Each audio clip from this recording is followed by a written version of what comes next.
This story isn't about maps. It's about memory, power, and the quiet way reality can disappear. What you're about to hear is not myth, rumor, or speculative history, but the true story of nations that once functioned like any other, with governments, borders, flags, and citizens who believed their country would outlive them. These places were real, recognized, and alive in their time. Yet today they exist only as faint echoes, not because centuries wore them away, but because history slowly looked past them. They didn't vanish in fire or conquest, and they weren't swept away in a single night. Their disappearance was gradual, almost polite, carried out through signatures on paper, votes cast in distant halls, treaties negotiated by people who would never live there, and lines redrawn without regard for those who called these countries home. No explosions marked their end. No final battle announced their fall. Only silence, acceptance, and time moving on. And now, against all logic, the world barely remembers they ever existed. Subscribe for more content like this, and so this channel too doesn't get erased. And here's the uncomfortable truth. A nation doesn't need to be destroyed to be erased. It only needs to lose control of its story. Maps don't record morality. They don't remember fairness. They don't honor who was there first. Maps remember survivors. They remember the powerful, the victorious, the ones who got to redraw the lines. Everyone else slowly fades into footnotes, then textbooks, then silence, and once a country disappears from the map, most people assume it never mattered at all. But it did. Each of the countries you're about to see shaped regions, cultures, and lives that still exist today, even if their names don't. Not across the world as it is now, but across the world as it once was. Yugoslavia. Yugoslavia was never meant to be small. Formed after World War I, it was an ambitious idea. A single country uniting multiple ethnicities, languages and cultures under one name. For decades, it worked. Different identities shared one flag, one passport, one future, but beneath the surface, old tensions never disappeared. In the 1990s, those tensions erupted. Political collapse turned into violent fragmentation. Yugoslavia didn't fall to an outside enemy. It broke apart from within. Today, where one country once stood, there are many. Serbia, Croatia, Bosnia and Herzegovina, Slovenia, North Macedonia, Montenegro. Yugoslavia didn't lose a war, it lost unity, and with that, it vanished. Prussia. Prussia was once feared. For centuries, it was one of Europe's most powerful states, a military machine that shaped the continent's balance of power. Prussia didn't just influence Germany, it created modern Germany. Its discipline, governance, and military culture defined an era. But after World War II, Prussia became inconvenient. Its legacy was tied to militarism, to conflict, to devastation. In 1947, Prussia was officially abolished. Not conquered, not invaded, erased by decree. Its territory was divided, its name deliberately removed from maps. A state that once dominated Europe was reduced to a historical warning. Tibet.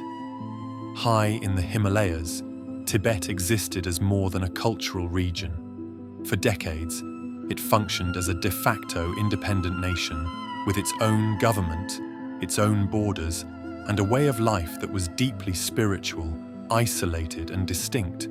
But independence without recognition is fragile. In the 1950s, Chinese forces entered Tibet. Political control followed, and over time, Tibet lost its sovereignty. Today, Tibet still exists as a place, as a culture, as a people, but as a country, that version of Tibet is gone. Czechoslovakia. Czechoslovakia was born from the ashes of empire after World War I, bringing together Czechs and Slovaks under one democratic state. For most of its existence, it survived wars, occupations, and Cold War pressure. But when the Cold War ended, something unusual happened. Instead of conflict, there was agreement. In 1993, Czechoslovakia peacefully split into two nations, the Czech Republic and Slovakia. No war, no bloodshed, no collapse. A country erased by consent. Proof that disappearance doesn't always come with violence. Sometimes it comes with a handshake. East Germany. For over 40 years, Germany was two countries. East Germany existed behind walls, physical and ideological, with its own government, its own economy, and an identity shaped by the Cold War. Then, in 1989, the Berlin Wall fell, and almost overnight, East Germany lost its reason to exist. In 1990, it was absorbed into a reunified Germany. No invasion, no declaration of defeat. A nation dissolved by history's momentum. East Germany didn't slowly fade. It ended almost instantly. Gran Colombia. Gran Colombia was a dream of unity. Created after independence from Spain, it stretched across much of northern South America, modern Colombia, Venezuela, Ecuador, and Panama. It was meant to be strong, united, enduring, but political division arrived quickly. Regional interests clashed, leadership fractured, and within just a decade, Gran Colombia dissolved. A nation born from revolution was erased by disagreement. Rhodesia. Rhodesia declared independence in 1965, but the world refused to recognize it. International sanctions followed, isolation deepened, and Rhodesia existed without legitimacy. Eventually, political transformation reshaped the region, and in 1980, Rhodesia became Zimbabwe, same land, new nation, different identity. Rhodesia disappeared not through conquest, but through global rejection. The Kingdom of Hawaii. Hawaii was once a sovereign kingdom with an internationally recognized monarchy, diplomatic ties, and a functioning government. In 1893, the monarchy was overthrown not by foreign armies, but by political and economic forces supported from outside. Hawaii was later annexed by the United States, and its sovereignty ended. Today, Hawaii is known worldwide, but few remember it was once its own country. Sikkim. Tucked in the Himalayas, Sikkim existed as an independent kingdom for centuries. Small, peaceful, strategically located. In 1975, a political referendum changed everything.